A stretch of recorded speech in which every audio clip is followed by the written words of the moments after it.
तो students question number 2 हमारे सामने है। क्वेश्चन नंबर 2 क्या कह रहा है कि if cos theta equal to 3/5, यानी कॉस थीटा हमारे पास गिवन है। ठीक है, अब आगे क्या कह रहा है, find the value of sec theta plus cot theta upon 5 cosec theta minus 4 tan theta. यानी यहाँ पर सिर्फ एक रेशियो हमारे पास गिवन है। वो कौन सा रेशियो है? कॉस थीटा का रेशियो गिवन है, जबकि हमको सारा का सारा वैल्यू निकालना है। किसका वैल्यू निकालना है? Sec theta plus cot theta upon 5 cosec theta minus 4 tan theta. यानी कहीं से हमको सेक थीटा का भी वैल्यू फाइंड आउट करना होगा, कॉट थीटा का भी वैल्यू फाइंड आउट करना होगा, कोसेक थीटा का भी फाइंड आउट करना होगा और टैन थीटा का भी फाइंड आउट करना होगा। अगर इन चारों का रेशियो अगर हम फाइंड आउट कर लेते हैं तो इसमें क्या करेंगे, पुट करेंगे और रख देंगे। ठीक है, पुट करके हम लोग क्या करेंगे, इसका सॉल्यूशन निकाल लेंगे। तो इसका शुरुआत कहाँ से करें स्टूडेंट्स? तो जो गिवन है पहले वहीं से स्टार्ट करना है किसी भी क्वेश्चन में। तो हमारा कॉस थीटा गिवन दे रखा है, कॉस थीटा कितना है? 3/5 है। अच्छा स्टूडेंट्स, तो बताइए कॉस थीटा का फॉर्मूला क्या होता है? तो हम लोग जानते हैं कि B/H होता है, यानी B और H का रेशियो दे रखा है 3/5।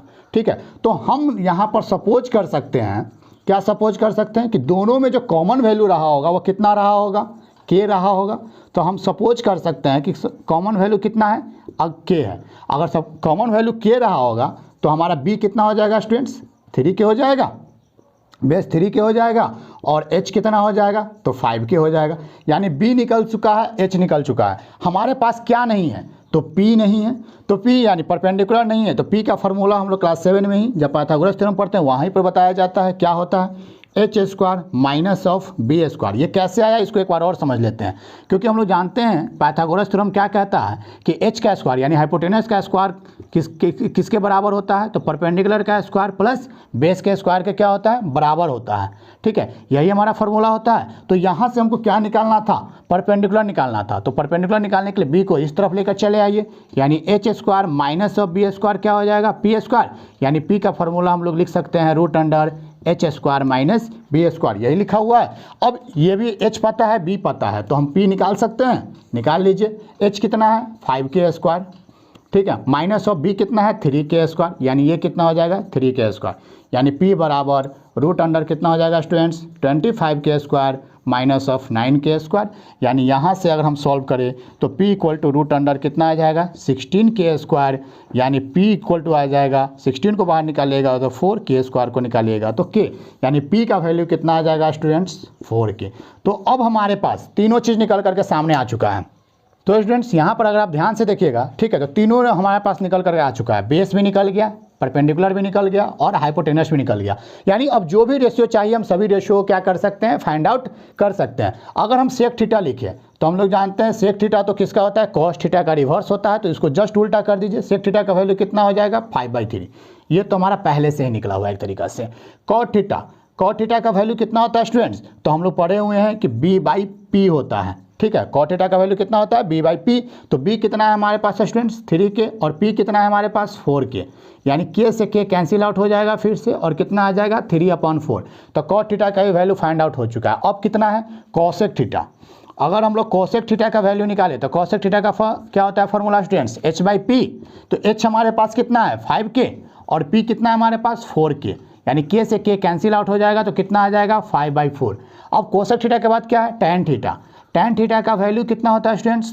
तो P/B होता है। ठीक है, या हम कह सकते हैं कॉट थीटा का रिवर्स होता है। तो यहाँ से भी लिख सकते हैं 4/3, या हम लिख लिए हैं तो यहाँ से निकाल लेते हैं। P का वैल्यू कितना है हमारे पास? 4K। और B का वैल्यू कितना है? 3K। K से K कैंसिल आउट हो जाएगा तो कितना आ जाएगा? 4/3।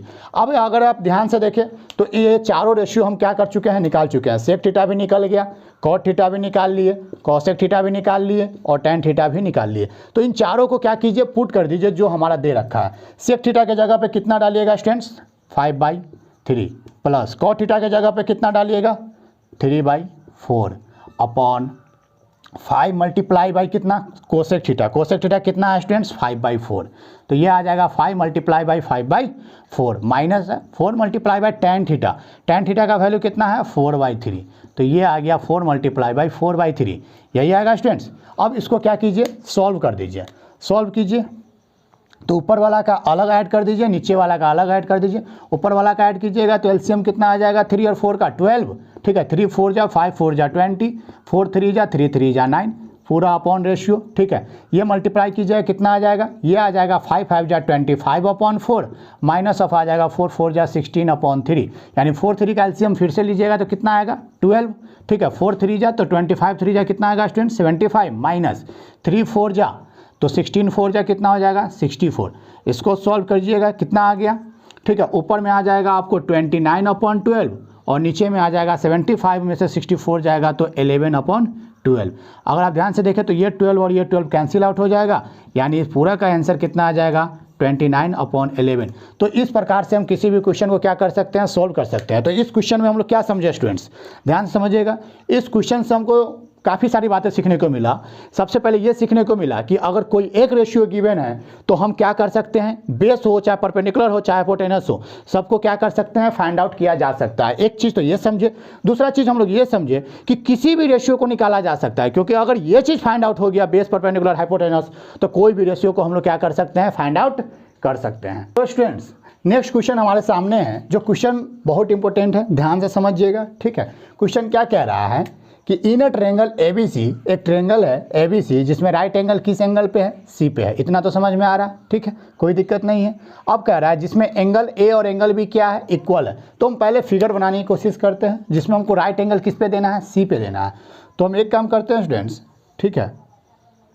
तो मान लेते हैं ये वाला हमारा फिगर है, ठीक है। अगर ये वाला फिगर है तो ये हमारा C पे चला जाएगा, ये हमारा B हो गया, ये हमारा A हो गया। इस प्रकार से ले लिए, ठीक है।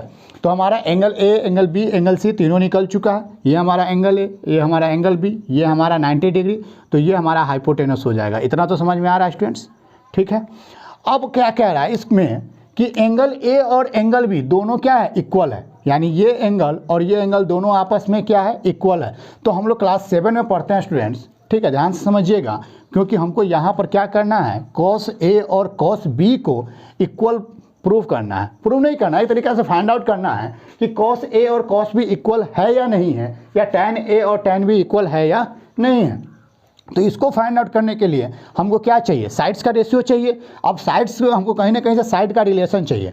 तो हम लोग क्लास 7 में ही पढ़ते हैं, ठीक है, कि अगर एंगल इक्वल है तो उसके जस्ट सामने वाले साइड्स भी आपस में क्या होते हैं, इक्वल होते हैं। तो इसके जस्ट सामने वाला साइड यानी ये वाला साइड यानी BC है, सो ठीक है, और इसके बाद इसके सामने वाला साइड यानी ये वाला साइड, ये दोनों साइड आपस में क्या होंगे, इक्वल होंगे। तो मान लेते हैं, ठीक है, कि अगर एंगल A और एंगल B इक्वल दिया हुआ है तो हम कह सकते हैं कि सामने वाला साइड एंगल A के जस्ट सामने वाला BC जो है किसके इक्वल होगा, AC के इक्वल होगा। और मान लेते हैं कि ये किसके इक्वल होगा, तो कुछ भी A या K मान लेते हैं, ठीक है। ये इसको हम क्या किए, सपोज कर दिया, यानी से कर दिया, ठीक है, कि ये किसके इक्वल है, K के इक्वल है। अब अगर ये K के इक्वल है तो एक तरीका से हमारा अगर ये एंगल सपोज करें तो बेस पता है, परपेंडिकुलर पता है, यानी हाइपोटेनस हमको क्या करना पड़ेगा, फाइंड आउट करना पड़ेगा। तो हाइपोटेनस का वैल्यू फिर से स्टूडेंट्स क्या होता है, P² + B², रूट अंडर क्या हो जाएगा, K² + K², यानी रूट अंडर कितना हो जाएगा स्टूडेंट्स 2K², यानी हम इसको लिख सकते हैं 2 तो बाहर निकलेगा तो √2a निकलेगा और ये बाहर आ जाएगा K, यानी H का वैल्यू हमारे पास आ गया √2K, ठीक है। तो हमारे पास अब तीनों चीज़ निकल करके सामने आ गया। इसको लिख लीजिए पूरा कि B का वैल्यू कितना है, K है, P का वैल्यू कितना है, K है, H का वैल्यू कितना है स्टूडेंट्स, तो √2K है, ठीक है। ये तीनों चीज़ निकल चुका है। अब हमको यहाँ से क्या करना है, फाइंड आउट करना है कि क्या cos A और cos B आपस में इक्वल है। तो अगर हम cos A ले, ठीक है, यहाँ से लेते हैं, चलिए इसके हिसाब से ये निकल गया √2K, ठीक है, तीनों निकल चुका है। ये तीनों का तीनों सिर्फ cos A के लिए था, ये cos A के लिए बेस ये था, ठीक है, परपेंडिकुलर ये था, हाइपोटेनस ये था, ठीक है। अब यहाँ से अगर हम cos A निकालना चाहें तो cos A का फॉर्मूला क्या होता है स्टूडेंट्स, बेस अपॉन हाइपोटेनस। तो cos A के लिए बेस कौन सा हो गया, K, और हाइपोटेनस हो गया √2K। K से K कैंसिल आउट हो जाएगा तो रिजल्ट कितना आ जाएगा स्टूडेंट्स, 1/√2, यानी cos A का वैल्यू आ गया 1/√2। अगर हम cos B निकालें तो cos B का फॉर्मूला तो वही रह जाएगा B/H, लेकिन ये B बदल जाएगा क्योंकि अब हमारा एंगल ये सा है, तो इसके लिए B कौन सा हो जाएगा, ये वाला साइड, यानी इसका ही वैल्यू K है और H का वैल्यू हमेशा √2K है। K से K कैंसिल आउट होगा तो कितना आ गया स्टूडेंट्स, 1/√2, यानी cos A और cos B दोनों निकल चुका है। क्या ये दोनों आपस में इक्वल है, ध्यान से देखिए। तो cos A का वैल्यू भी 1/√2 है, cos B का वैल्यू 1/√2 है। तो हम पहला का आंसर कह सकते हैं, क्या कह सकते हैं कि हाँ cos A बराबर क्या है, cos B है, ठीक है, तो पहला हमारा फाइंड आउट हो चुका है। नेक्स्ट कह रहा है हमारा, ठीक है, सेकेंड क्वेश्चन कह रहा है is tan A equal to tan B, क्या tan A और tan B भी इक्वल होगा? तो हम दोनों निकालने की कोशिश करते हैं स्टूडेंट्स। तो tan A का फॉर्मूला क्या होता है? पहले P/B होता है, ठीक है, यानी tan A के लिए P कौन सा है? K है, और B कितना है? K है, यानी K upon K cancel out होगा, कितना हो जाएगा? 1, यानी tan A का वैल्यू 1 आ गया। अब अगर हम tan B का निकालें तो इसका ही फॉर्मूला होता है P/B। अगर tan B के लिए बात करें तो ठीक है, P कितना हो जाएगा, परपेंडिकुलर कितना हो जाएगा? तो K हो जाएगा, और B कितना हो जाएगा? तो K हो जाएगा, कैंसिल आउट कीजिएगा, कितना हो जाएगा? 1 हो जाएगा। तो अगर आप यहाँ पे भी ध्यान से देखें तो tan A का वैल्यू 1 आया है और tan B का वैल्यू 1 आया है, तो यहाँ से भी हम कह सकते हैं कि दोनों क्या है? आपस में इक्वल है, यानी tan A बराबर tan B है। तो स्टूडेंट्स इस प्रकार से हम किसी भी क्वेश्चन को क्या कर सकते हैं? सोल्व कर सकते हैं। यहाँ पर हम अलग अलग प्रकार से क्वेश्चन देखे हैं, तीनों क्वेश्चन अलग अलग प्रकार से देखे हैं, जिसको आप लोग को ढंग से समझना है, और इसके बाद NCERT से क्वेश्चन प्रैक्टिस आप लोगों को करते रहना है, ताकि एग्जाम में आप लोगों का अच्छा नंबर आए। ठीक है, तो मिलते हैं अगले वीडियो लेक्चर में। Thank you.